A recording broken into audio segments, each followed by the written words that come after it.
Today's show is sponsored by the ABV Barrel Shop. The ABV Barrel Shop is located in the St. Louis metro community of Arnold, Missouri. The ABV Barrel Shop is focused on one thing, single barrels. Best of all, you can try before you buy. Head over to abvbarrelshop.com to sign up for their email and text distribution so you know what they have in stock, what classes are coming up, and who from the industry may be coming in to visit. The ABV Barrel Shop. It's where single barrels live. We are also sponsored by the Bar to Go. The Bar to Go offers traveling minibars that are no bigger than a small purse or toiletry bag. Best of all, they are fully customizable so you can create the perfect piece that is unique for you. If you own your own business, what a fun and unique way to promote what you do. Check them out online at thebar2go.com. That is the number 2 in the Bar to Go. If you have wholesale questions, call my friend Isabel Clark at 504-481-1297. Finally, we are sponsored by the Neely Family Distillery. NFD is a family-owned business that keeps ringing up awards in the spirits world. Head to Sparta, Kentucky to experience the family history, award-winning spirits, and meet the Neely family. Check them out online at neelyfamilydistillery.com. Now, on to the show. Let's drink!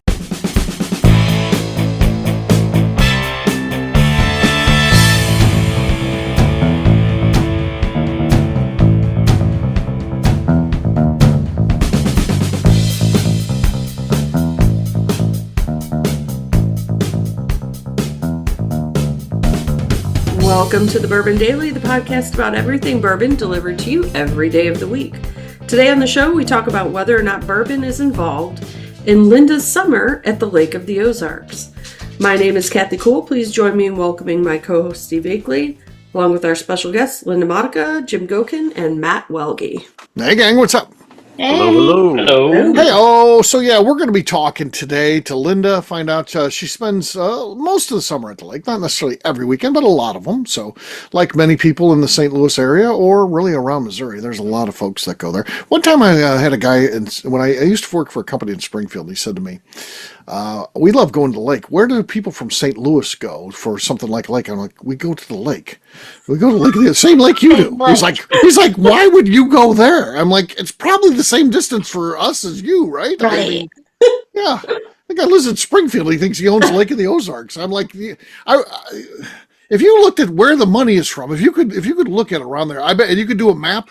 That money's coming from St. Louis. That's who's most of the money comes. I get Kansas City's a big city, and I'm sure there's plenty there from Kansas City. They're well represented, but there's a lot of St. Louis money down there for sure. No, it's all just Springfield people, Steve. Springfield all people. Springfield. Nobody else goes except people from Springfield. Yeah, it's just Springfield's little secret. Maybe a few from Jefferson City. Yeah. But You would think mostly just Springfield would go to Table Rock, though. You would think. I mean, that's way closer. But Right. it's a different lake completely. It's an Army Corps of Engineers lake. Yeah. So But, it makes you it know, different. That string of lakes down Table Rock, and then there's like 3 or 4 of them. Yeah, Pomme de Terre. awesome. Yeah, there's a bunch of lakes. Bull down Shoals is Bull east Shoals. a little bit. Shoals. And then the one that kind of dips into Arkansas. Yeah. Do you know there's more coastline in Lake of the Ozarks than there is in the state of California? Yep. That's crazy, right? It's Yeah. huge. Yeah.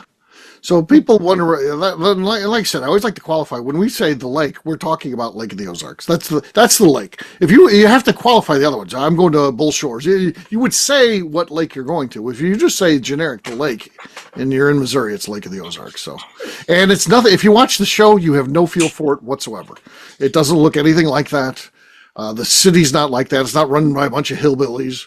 You got this hillbilly mafia running the thing. That's not how it works. Pretty affluent area. That's cool though.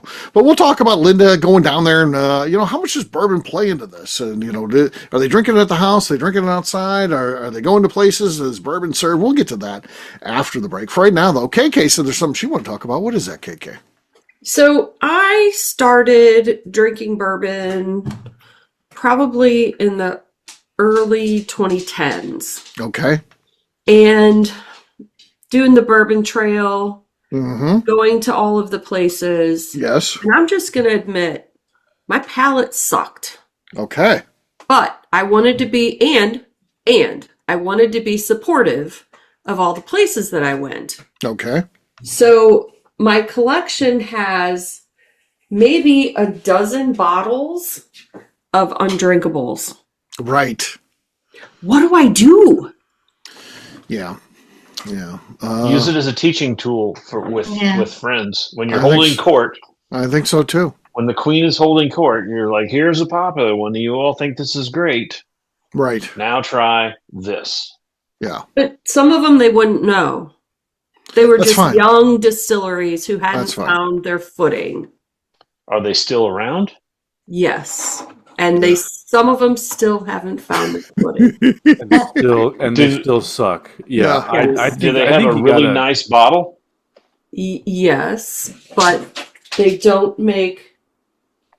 That's it's the not thing. Good. Most people who go visit a distillery will buy a bottle. It's regardless of the whiskey. They're there for the experience, and like KK said, you're going to support, and you're going to be like, "Oh, this is cool. I want to help out. I like this person that's doing that. They got a business here. I'll buy a bottle." She's a good patron. Yeah, she's a good patron. But at the end of the day, it's just taking up space, KK. Right. I think it's just time to just dump it. Like it's not, don't worry about it. Just what I found, and It's maybe okay to dump it. Yeah. dump it, or here's another alternative. I know you don't have kids, but maybe some of your friends have kids and they're of legal drinking age. I'm not talking about giving anything to minors, but like my buddy's got two sons, like 23 and 25. I just give all my shit like that to them at this point. I put together a box when I'm going through shit, and I'm just like, here you go, guys. Yeah. And they love it because it's just whiskey to them. It's all the same. They drink it, so it doesn't go to waste. But I just can't. I can't spend my time drinking bad whiskey. I know that. Yeah. I got too much good stuff. When do I ever? When's a scenario when I'm be like, well, I know I hate this one, but someone's got to drink it. Somebody's got to drink it. I'm not going to do that. For it. Yeah, I'm gonna suck it up. Yeah. What about using it in It's not even good to use bad stuff in whiskey slush. No, it's not. Or it'll ruin your infinity bottle. It'll ruin. Yeah. Like Steve said, just give it to someone who can put it in like a whiskey and Coke, or like they'll appreciate it. Someone's having like a bachelor party or a wedding reception or something. You'll be like, here you go. Yeah. I'll supply your bar with dirty whiskey, and they can all just have whiskey and Cokes and everything. You can be a hero to them, but exactly. in reality, they're really doing you the favor because I'm right there with Taking Kathy. up space, man. Yeah, it is. Yeah. You'll never ever drink it. It's just not going to happen. So get rid of it. It's a good point, Steve. That's the goodwill of bad whiskey bottles. Is just giving it to like someone who can just have a party with it, mix it with some Coke, and be done with it. Yeah. Yeah, for sure. So, yeah. And there's nothing wrong with that. They'll enjoy it, and it'll be fine. So, yeah, I think that's the answer. Right? I've been struggling with this, and so is my dog. Right, the dog's got his own opinion about it. Sounds losing his shit over it right now. Yeah. Like I got a bowl. You can put some in my bowl. Right. Yeah. So yeah, you'll end up someone will end up. You'll be the hero, Kathy. Whatever it is, put them in a box and give it to them. All right. Yeah, there you go. On that note, it's time to drink. What is everyone drinking? KK's handling the dog situation. Let's start out with Jimmy Big Hands. What do you got there, sir? I have a new bottle, freshly opened. Yep. I don't know how to do the second time, but it was really good the last time. This is Yellowstone Shirley Smooth. It's a gift shop pick. Okay. It was also very good this time as well. Pretty good this time. Not quite as good. Not quite as good, but very good. Could be enough. We'll see. I got the feeling it's going to be good enough, but we'll see what happens. We got to let this thing play through. Linda, you're next. Old Monroe. This is the maple syrup cask finish. That was a popular one for sure. Okay, nothing going on with the cork pop. Jimmy Big Hands has the lead. Matt's up next. All right, Hidden Barn, Wheat Van Sleuth. Okay. All right. No, nothing enough to take Jimmy out. I've got Penelope here. This is the architect. The architect, just like Costanza. It's the architect. Basie, not enough though. Jimmy Big Hands has the lead. KK has yet to go though. KK, what do you got? I'm going to open up my Old Monroe single barrel finished in a rum cask. Oh, she takes it. That was a clean one too. Yeah, there was no slosh or anything like that. No squeak. No That desk. was just no desk. That was just a great cork pop. So KK wins it. Was it 3 out of 4? Cheers. Cheers to her. Thank you, Cheers. Adam Stump. She does a healthy pour as well. All right, we'll take a quick break, and then when we come back, we're talking to Linda, finding out how much bourbon. Not a plays. whiskey to give away. Sorry. All right, still hanging on to that one. All right, we'll talk to her after the break.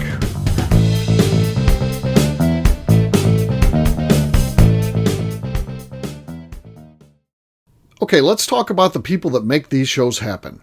First up is the Stave and Thief Society.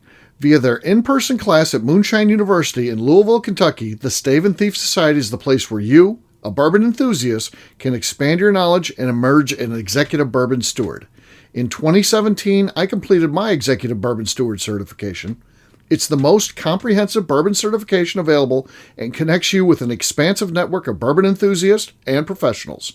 Check out the full listing of in-person and online certifications and join the society today by enrolling at staveandthief.com. Speaking of Executive Bourbon Steward certification, the ABV Barrel Shop in St. Louis, Missouri has developed a unique partnership with the Stave and Thief Society to offer a preparatory class to assist you in getting your Executive Bourbon Steward certification. This prep class costs only $25 and is available to take live or online via Zoom. Graduates of our class receive a coupon code good for 15% off your Executive Bourbon Steward certification held in Louisville, Kentucky.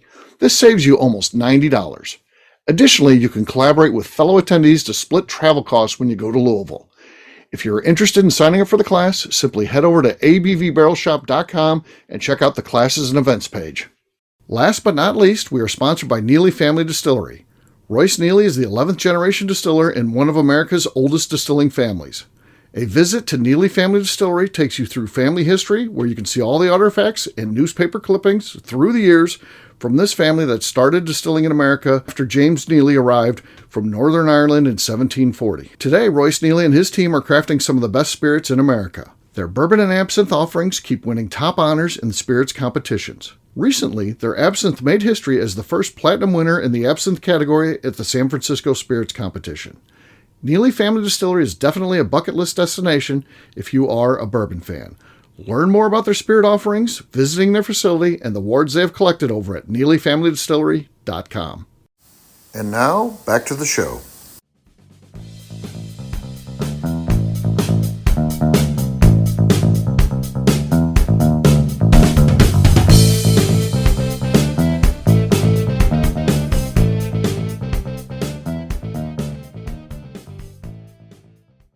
This is Willie C. Moore, and I'm here with MB Rowan, and you're listening to the Bourbon Kit Daily. Welcome to the Bourbon Daily's second session. Bringing it in. It's Linda. She goes to the lake, and we want to know about her bourbon. Yes. Linda, tell us about bourbon at the lake for you. Again, everyone's experience can be different. What's it like for the Monicas down there? So usually when we get down there, we'll eat at this place called The Cave, and they have good Kentucky mules. Okay. So I'll always Those are good during the summertime, very refreshing. Yeah, I'll get a couple of Kentucky mules there. Mm-hmm.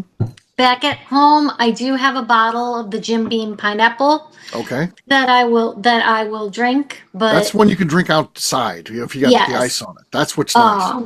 That's a good one to put in your glass, go out on the boat and watch the sunset. Do you have a full bar down there of bourbon, or is all that back at home?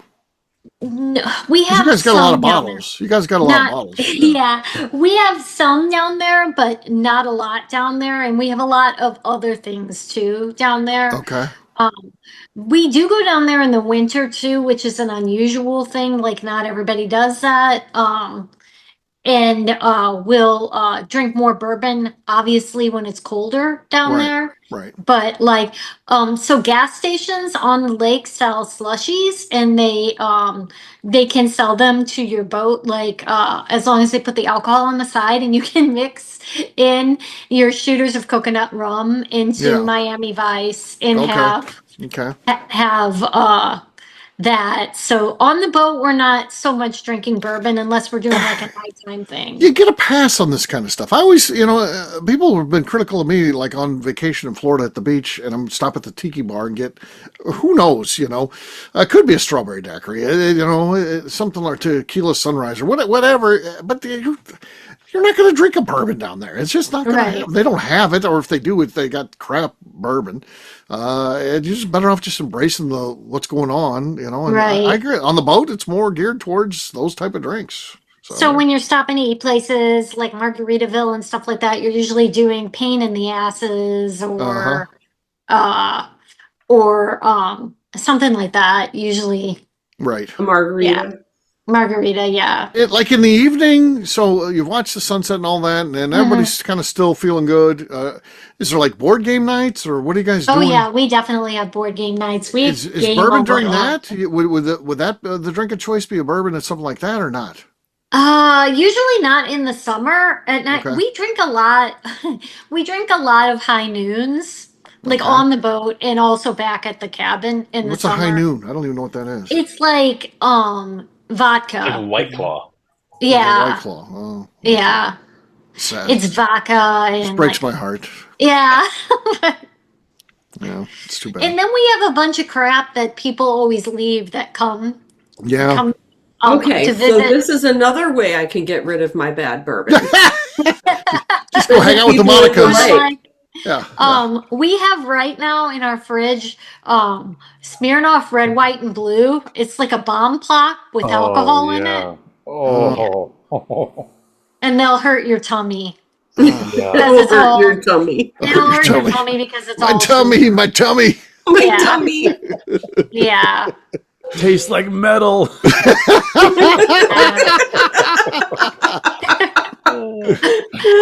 Okay. So. Do you guys shoot off a lot of fireworks, 4th of July? No. No. Do you watch fireworks? We actually avoid the holidays. Probably a good idea. Yeah, it's bad. It's really, really bad. Right. We'll have like 5-foot waves and it's pretty insane. It's kind of amateur hour. You want to go avoid those times. I remember back in the day though. My uncles would all be drinking their whiskey, and they'd be setting off the fireworks. No punks needed because they just had the cigarette. They would just light it with the cigarette and drink it. My God.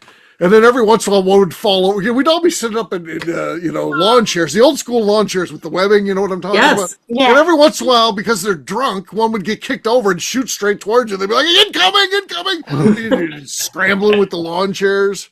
Oh, man. You think about that, and like my mom would get pissed about that. And then you think, God damn, those were actually good times. She'd be all mad. And then you're like, God. Well, if you go back in time, you go back to the 70s and the uncles, all that, they're all passed away now. And it's you move on with life, but God, those were some fucking crazy times with their cigarettes. Yeah. I wasn't allowed to help. I just had to be in the gallery watching because I was too young. I wasn't smoking yet, so yeah. I hadn't yet picked up smoking, so as soon as I did that, I would have been eligible. So yeah. What else? Anything? Do you ever do? There's a restaurant there. Oh, go ahead. Yeah. Sorry, there's a restaurant there that has a pretty good bourbon list, right? Besides there's an upscale restaurant that's called Baxter's that has a pretty good bourbon list. Okay. There's Wobbly Boots, which is just okay, I think. But yeah, I don't know that there is that's accessible by boat. Right. But definitely in like Osage Beach. Right. Area. We're about 20 minutes from there. We're more in the country. Right. Yeah. Do you you don't really want to go to a fancy restaurant when you're down there, right? You just want to have fun and just kick We do back. quite a bit. Of course, it's the Monicas. I mean, for God's sakes. They couldn't be next to a Hoosier like me. I'd be there shooting off my fireworks and with your cigarette. I'd be lake smoking and hanging out of your mouth, bouncing up and down every ass time. crack just gently hanging out because my tank top doesn't quite fit all the way The down. plumber crack thing going on. Yeah, I'd have that going for you. Yeah. Don't Two shows shower. in one, right? Yeah, for sure. I've got. Do you go to dog days? I've never been to dog days. Okay. So, It's pretty big. I would think they would probably have a decent selection yeah, just they because it's so might. big. So we're in the Little Niagara. So we have the Cave by us is a restaurant that we have by us, and then there's another one called Naughty something. I forget Naughty something. Naughty Pine. I think it's Naughty Pine. Anyway, and we're about 30 minutes by boat from what used to be Tantera, which is now Margaritaville. Yeah. We're about 30 minutes. So you'll go there sometimes during. Sometimes we go to Margaritaville. I like Margaritaville. Yeah. I go there sometimes. If I'm going to be at the lake, that's where I'll be at. Typically, What's the frog place? Senior Frogs. Yeah, Senior Frogs, I think. Yeah. Is that on a point? I've been down there for Bike Fest for motorcycles, and there was always a bands playing. I didn't think it was Senior Frogs. I thought it was something else. It might be something else. We have Redheads close to us. That's another one. All these places have like pools, but they're all pools that you don't want to get into. Oh God, no! People sitting there drinking, you see they're they're just pissing in there. You know the level of that water's rising over time. I don't want to be in there. I don't want to be in there. People just pissing. No. Another really good one is Fish and Co. Okay. That's down there. Sometimes Steinkamp plays there, I think. Oh. Have you ever seen him playing at the lake? Because he does play down there quite a bit. I have not. I have not. Okay. Well, that's very supportive. All right. Very supportive of a dear friend, but that's okay. Sometimes it's super hard. So it's sometimes really difficult for us to get over there. Sure. From where we are. Yeah. Because we'll get I don't know. The lake is a different place Monday through Friday than it is on the weekend too. Mm-hmm. So it's much easier to be able to navigate. Whereas sometimes if we're trying to get actually to we want to get to Osage from where we are in Little Niagara, and we'll just get beat up, and it's really hard to get over there. Again, going back to the lake, it is the weirdest place you ever want to go, because in reality they shouldn't have yachts on there, but they do. Oh, they have the biggest boats. They have the biggest boats. It's clearly while it's big and it's huge, it's not meant for an ocean going vessel, but that's what's out there.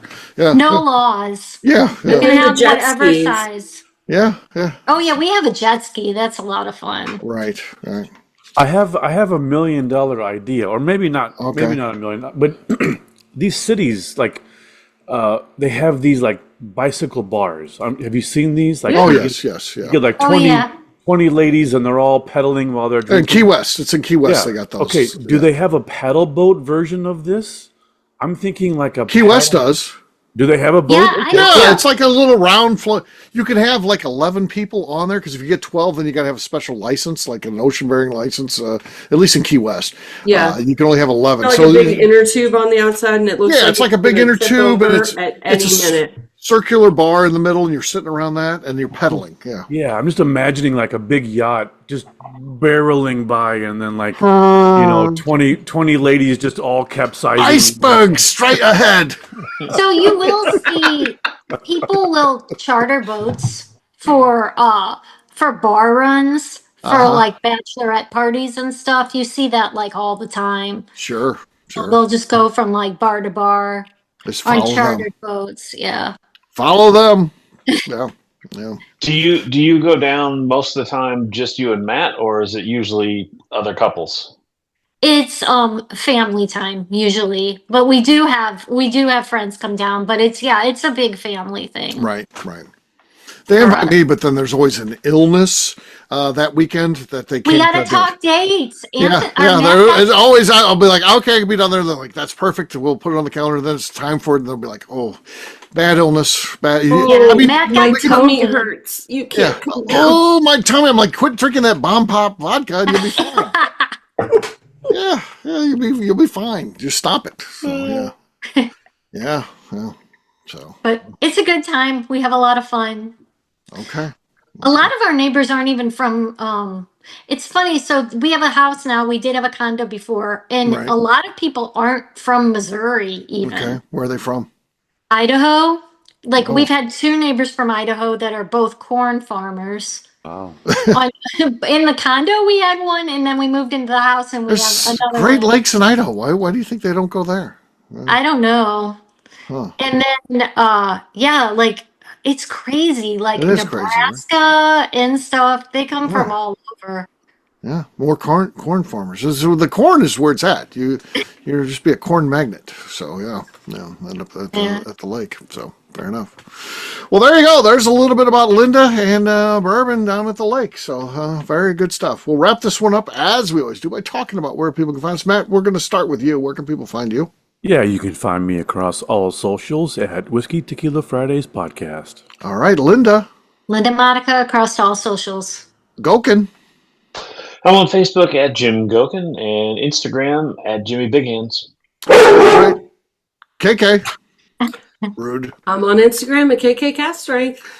All right, for me, I'm an easy guy to find at Steve Akeley across all social media, abvnetwork.com. That's where you can find out what's going on and check out our content, abvbarrelshop.com. Everything you need to know about the Barrel Shop. And if you're coming by St. Louis, come by and see us. We'd love to have you sit at the bar, talk some whiskey, and hopefully you pick up a few bottles, abvbarrelshop.com. KK, anything else to say before we get out of here? I would just like to remind the audience to please give us a 5-star review that includes comments. It helps new people find the show, which is very important to us. If you'd like what we're doing, we ask that you please visit our Patreon page at patreon.com/the ABV Network. That'll do it for today. We'll have a brand new show for you tomorrow. Looking forward to that. Until then, take care, everybody. See ya. Yeah. Bye. Adios. Peace.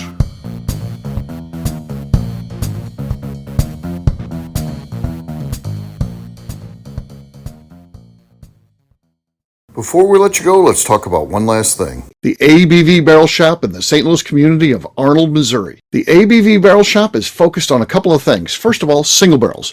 We are the place where single barrels live. We go to distilleries, taste through the whiskey, select the best barrel, and have it shipped to our store where we present it to you, our customers, by allowing you to try before you buy. We're also known for the classes that we have in our education center in the store, as well as the events we have with industry professionals from the bourbon business. If you are in the St. Louis area, please come by and visit us at 6 Fox Valley Center in Arnold, Missouri. Or at a minimum, at least sign up for our email and text distribution so you know exactly what's going on in our shop over at abvbarrelshop.com.